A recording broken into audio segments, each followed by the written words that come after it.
Hello friends, welcome to my YouTube channel. In this channel specially I upload videos related to math of class 11, 12, BCom, BSc, engineering and higher class also.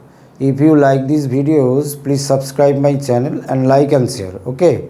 Now we are going to discuss a trigonometric related chapter, submultiple angle. The problem is sin x plus sin y equal to 2 sin x plus y. Then so that tan x by 2 into tan y by 2 equals to 1/3. Okay. As sin x plus sin y equal to 2 sin x plus y is given, we have to put the formula sin c plus sin d here and sin theta, submultiple formula of sin theta into here. Okay. Sin c plus sin d equal to 2 sin x plus y by 2 into cos x minus y by 2 equal to 2 into 2 sin x plus y by 2 into cos x plus y by 2, as sin theta equal to 2 sin theta by 2 into cos theta by 2. Okay.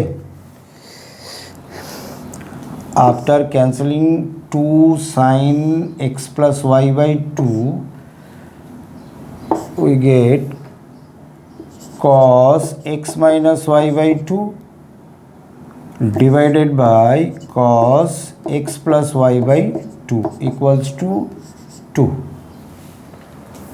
Okay.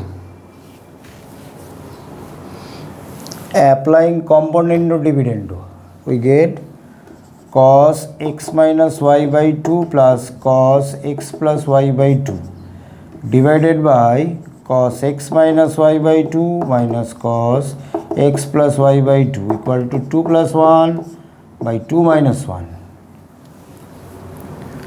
Now, as we know that cos c plus cos d, the formula of cos c plus cos d is 2 cos c plus d by 2, that means c plus d by 2, finally x by 2 into cos c minus d by 2, finally y by 2, cos y by 2. Okay, divided by cos c minus cos d, 2 sin c plus d by 2, finally x by 2 into sin d minus c by 2 equals to 3 here. Okay. Taking reciprocal, we get, or cot x by 2 into cot y by 2 equals to 3. Then taking a reciprocal to this, we get the final result, tan x by 2 into tan y by 2 equal to 1/3. Okay. Very easy to solve. If any doubt arises, please comment me. I will clear your doubt, and thank you for watching this video till now. Okay.